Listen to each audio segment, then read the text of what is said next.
Allez, Wolf vient nous dire bonjour. Et moi, je suis à côté du petit vivier qui se trouve dans le jardin ici, où j'ai déjà vu 2 grenouilles sauter et les belles fleurs qui y sont, devant ce spectacle extraordinaire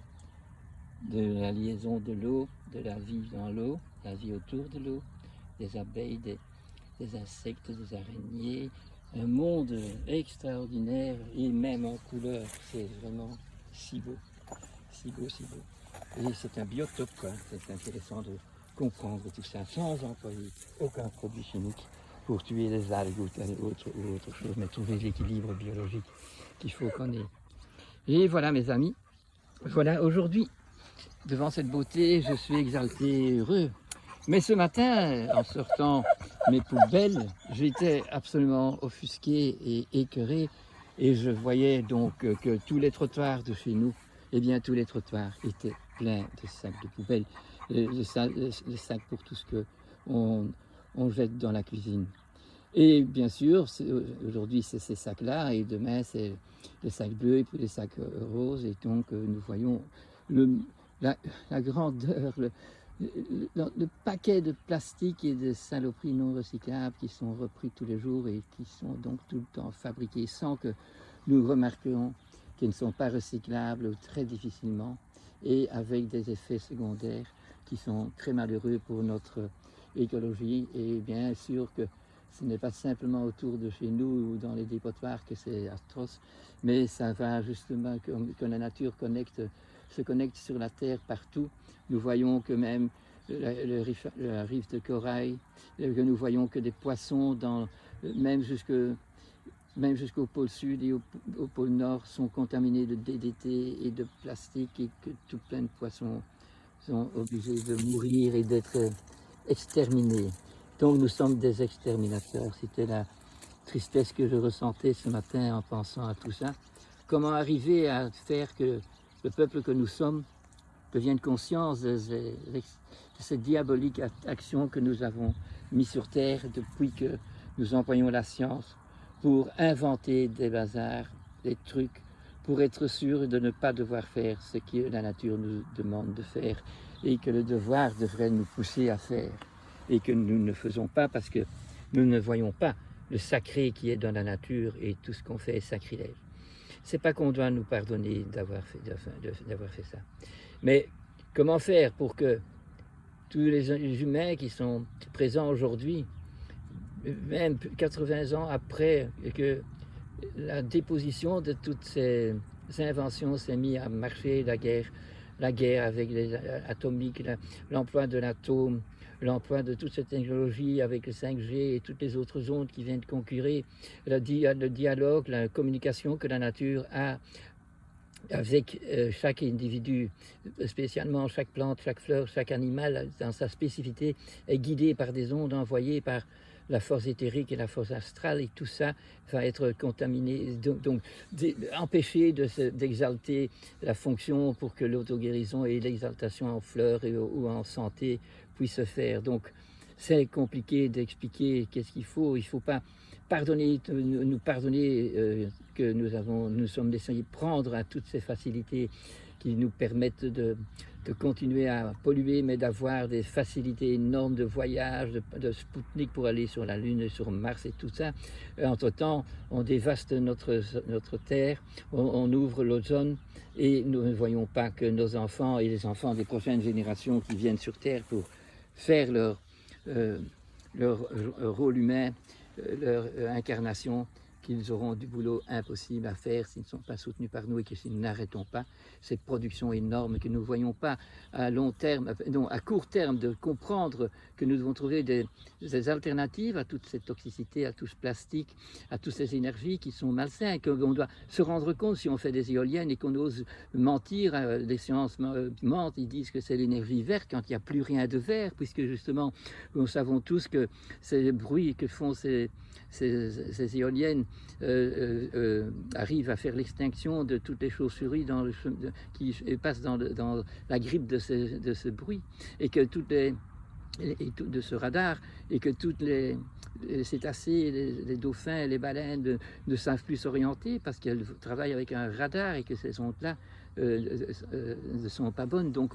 en tant qu'humains, nous ne pouvons pas employer ce genre d'énergie qui est économiquement fluorescente parce qu'il y a les subsides et tout ça, mais qui est impayable si nous devons faire un calcul juste, que nous mettons des bancs de béton pour les tenir debout, qui absorbent tant d'eau, qui ne sont plus recyclés dans l'atmosphère, que la fabrication fabrique tellement de CO2 et que donc l'énergie verte, c'est l'énergie qui donne du CO2 pour nourrir la planète verte, pour nourrir tout ce qui contient du chlorophylle, et que tout ce qui fait de l'énergie sans donner du CO2 est pathogène pour la planète, est contraire au recyclage et dévie toute la planète de son sens. Et on voit alors quels animaux sont les premiers à être touchés. Mais nous aussi, nous sommes touchés par ça. Et tous les bébés qui sont dans la matrice sont touchés par ce radar, ce bruit qui détériore le bon fonctionnement du sonar que nos fœtus ont quand ils sont mammifères, qui sont également dans l'eau comme un dauphin. Je me rappelle, il y a une vingtaine d'années, quand on a ouvert certains champs d'éoliennes, j'avais un client le matin, une cliente qui m'appelle le matin, parce que son chien, qui est un chien extraordinaire, un berger australien qui travaille sur une petite ferme et qui rentre les moutons, qui partage le chemin quand le berger va avec ses moutons, qui rentre les poules quand ils sont sortis du poulailler ou quand elles doivent rentrer dans le poulailler. Donc un chien, une activité extraordinaire avec des gens vraiment sympathiques qui ont une toute petite ferme avec tout plein de diversité dans les animaux et qui savent les nourrir et qui font même la production de certaines graines et de certaines, enfin du potager. C'est quelque chose de magnifique. Et voilà que ce chien, qui est tout à fait équilibré et qui obéit avec plaisir, et bien voilà qu'il se met à paniquer, à hurler et à gratter pour aller se cacher dans la cave. Quand cette dame me dit ça, je dis, ben, écoutez, moi je crois qu'il perçoit des choses que nous ne percevons pas, puisque vous me dites que vous ne savez rien, que vous ne sentez rien et qui peut provoquer ça. Surtout qu'en plus, il n'a pas peur de l'orage, il n'a pas peur des bruits de canon, et que donc maintenant, c'est vraiment une panique parce qu'il ne sait pas placer qu'est-ce qu'il doit faire devant quelque chose que lui ressent et qui ne s'est pas placé. Tandis que quand il place les choses, le chien sait exécuter son devoir et se trouver paisible. Mais voilà, ça ne marche pas. Je lui dis, écoutez, attachez votre chien à une chaîne à l'entrée de cette cave-là, mais ne laissez pas s'enfuir, ne laissez pas aller se cacher, parce que le drame pour la meute, c'est si un des loups fait le désertement et n'obéit pas à l'hiérarchie, et donc même devant vous, la panique est si forte que lui qui obéit au toit et à l'œil et qui est toujours heureux de faire sa mission, et bien maintenant il ne sait pas la faire. Donc attachez-le et on attendra le retour de votre époux ce soir pour voir si lui il a remarqué quelque chose dans l'environnement. Et l'après-midi, j'ai un autre client qui habite aussi dans la même zone, qui me téléphone que son chien est dans la maison avec elle pour je pense, un moment de repos, parce que c'est aussi une personne qui a un chien bien nourri depuis très longtemps et qui fait beaucoup de travaux avec la nature tout autour d'eux et qui sait travailler avec d'autres chiens. Enfin, vraiment, l'exemple même d'un chien qui est vraiment dans sa mission et qui a multiples missions et tout va bien. Donc c'était la même chose, je dis à la dame. Ici, c'est un chien qui, dans la maison, alors allait se cacher, il n'y a pas de cave, il est devant la porte pour aller au grenier,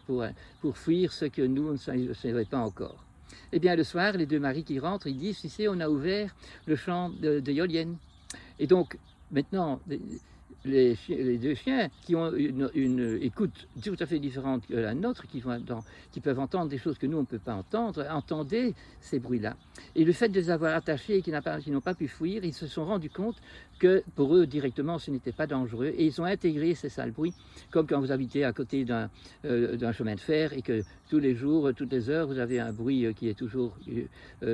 qui embête et qui effraie tout le monde,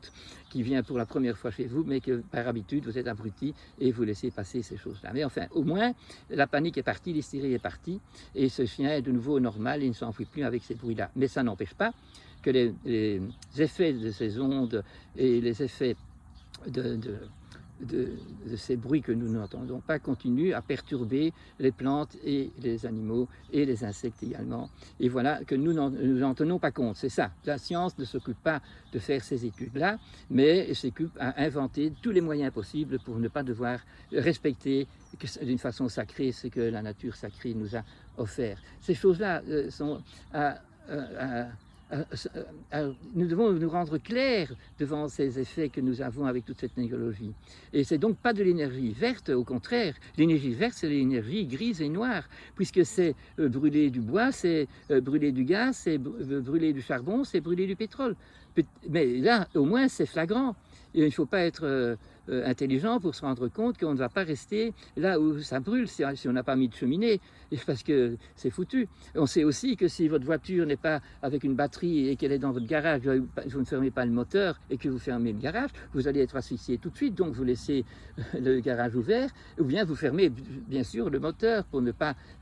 simplement ouvrir un moteur quand on est sur place et en plus quand on est dans un garage. Donc les énergies noires sont flagrantes et nous voyons tout de suite qu'il faut les modérer et qu'il ne faut pas rester tout autour, et que le CO2 qui sort quand on brûle du bois ou du charbon, eh bien c'est des éléments de la nature que nous transformons en CO2, mais nous oublions que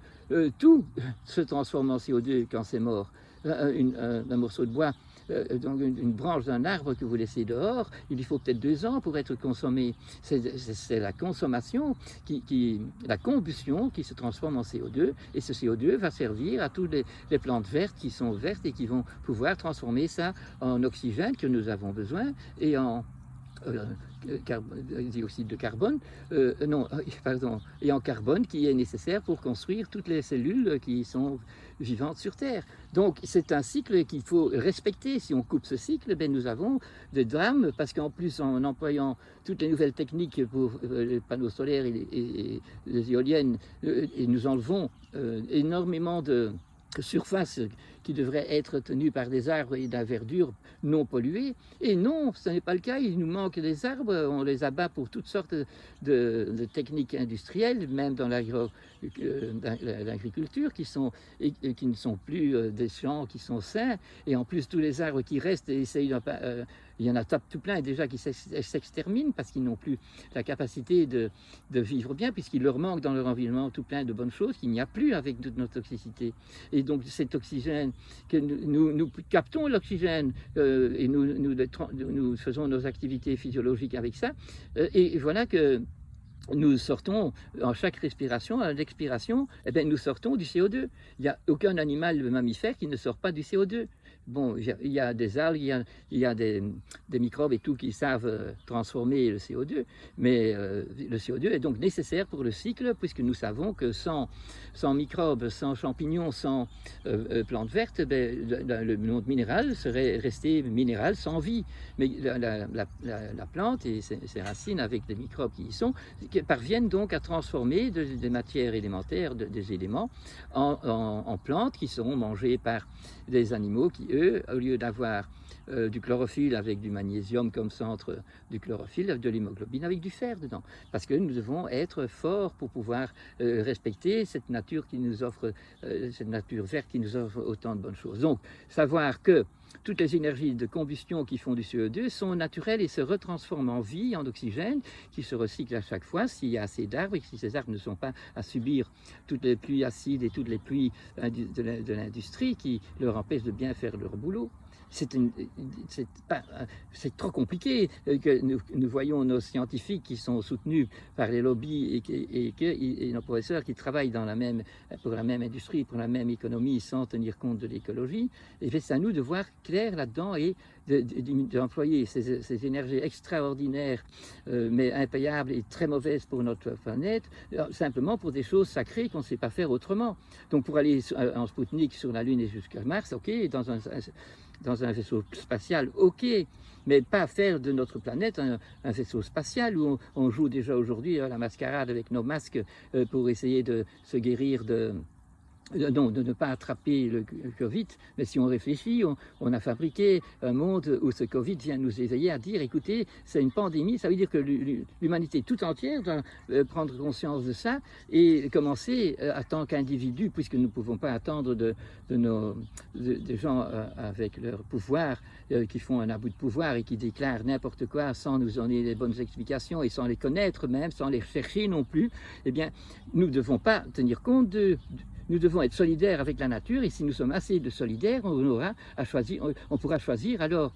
en politique des gens bien et voir que nos professeurs dans les académies se mettent à tout faire pour découvrir comment refaire, pas un retour en arrière, mais refaire une possibilité de retransférer sur cette terre les possibilités du chlorophylle et de l'hémoglobine, que ces deux similaires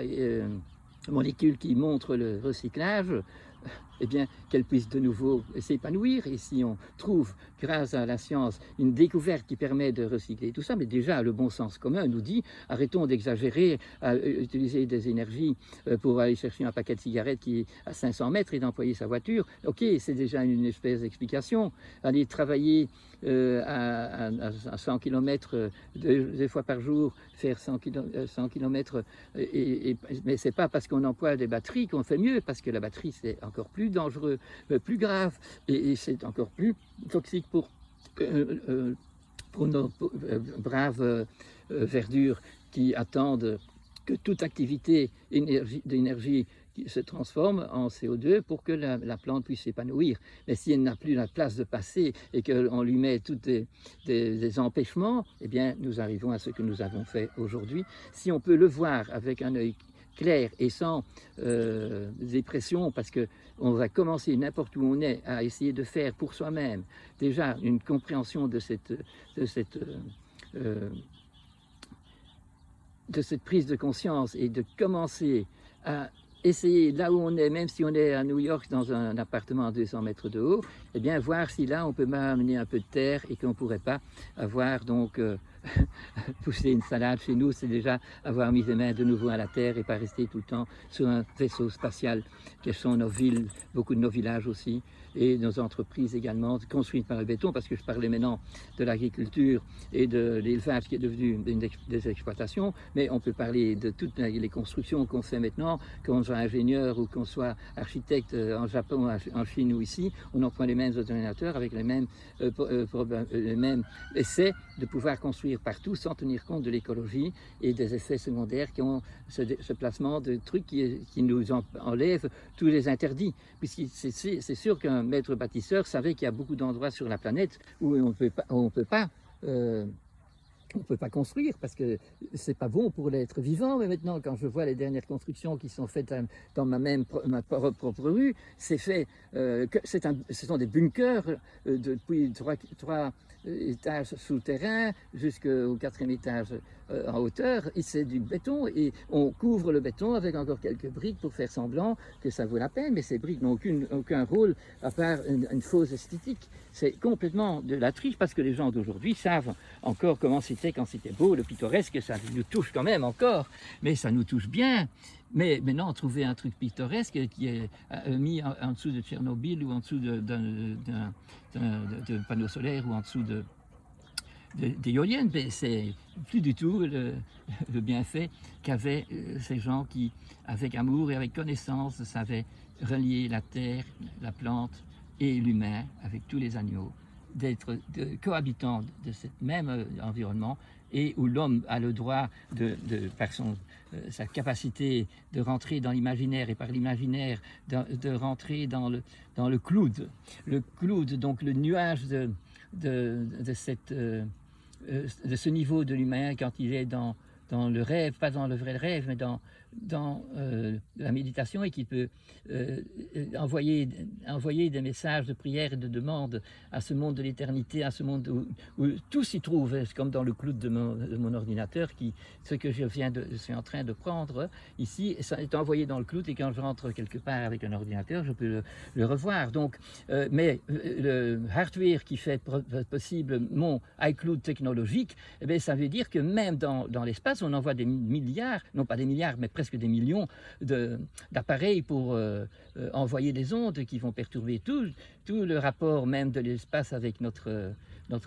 planète. Et nous ne voulons pas nous rendre compte, tandis que la manière de pouvoir méditer, de pouvoir rentrer dans l'imaginaire pour pouvoir y prendre des inspirations et des recherches de vérité, eh bien, ça ne nous coûte rien que de faire les efforts et d'être dans la bonne santé, de savoir se mettre dans une position humble et plein d'amour et plein de gratitude, d'être vivant et d'être créé pour amener sur Terre quelque chose de magnifique. Et ça ne coûte pas de hardware, ça ne demande qu'un travail individuel de responsabilisation et de gratitude et d'acceptation qu'on est complice dans tout ça et que c'est à nous à être dans, pas le pardon, mais dans vraiment le vouloir montrer à soi-même et ainsi aux autres que nous sommes prêts à diminuer toutes nos bêtises et que pour dans un certain nombre d'années, ça contamine tellement de monde que même nos politiciens et nos industriels et nos académiciens travaillent pour le bien-être commun, pour l'évidence qui doit être la même évidence pour tout, et pas dans cet égoïste où on veut être riche, on veut avoir tout facile et qu'on ne va même pas réfléchir à savoir qu'est-ce qu'il y a dans la mayonnaise, parce que l'acheter c'est plus facile, mais si on sait lire, on voit lire que tout ce qu'on achète comme ça, c'est plein de conservants et c'est très mauvais pour la santé et ça détériore la possibilité d'avoir une vieillesse sympathique parce qu'on a respecté la vie. Mais même maintenant, en respectant le mieux possible, il y a tout plein de bazar que nous ne pouvons pas empêcher d'avoir influence sur nous. Mais si nous faisons tout le reste bien, eh bien, nous aurons une possibilité de faire couler, de ne pas avoir les effets dramatiques de toutes ces ondes et de toutes ces choses pour lesquelles nous n'avons pas de possibilité de vraiment nous retirer de ça. Mais par contre, dans les choix de l'alimentation, de la façon de vivre, de la façon de bouger, de la façon de chercher son énergie qu'on veut avoir, il faut être conscient des choses et à ce moment-là, on peut prendre des décisions saines et pas gober que les énergies vertes qui sont les éoliennes et les panneaux solaires sont une amélioration pour la santé publique. C'est pas du tout, et pour la santé des plantes, pas du tout. Et il faut aller y rechercher le pourquoi. Ce que je vous dis pourrait être plus véridique et plus authentique que ce qu'on vous ment en vous disant que prenez des panneaux solaires ou prenez une éolienne. Mais prenez le vent, et le vrai vent, c'est avec des voiles. Alors avec les voiles, on ne contamine rien, et à part que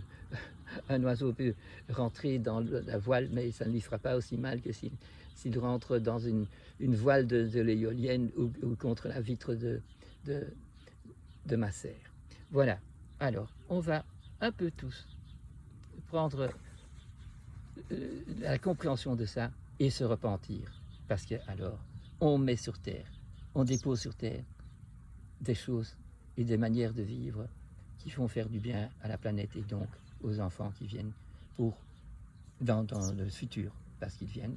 pour vraiment arranger les choses, ou bien s'ils sont malades par la génétique et par ce qu'on n'a pas accompli dans notre vie, et bien pour nous montrer qu'il ne faut pas continuer à faire ça, pour eux aussi avoir plus d'enfants qui sont bien heureux. Et quand ils sont bien heureux et bien en bonne santé, ne pas les nourrir comme il ne faut pas, parce que ça va leur donner une incapacité plus tard et ils ne seront moralement pas aidés à savoir comment faire. C'est nous qui devons prendre notre responsabilité. Nous sommes adultes, grands, et on dirait souvent vaccinés, et c'est peut-être à cause de ces vaccins que justement on ne sait plus employer notre bon cœur avec notre bonne attitude mentale. Merci.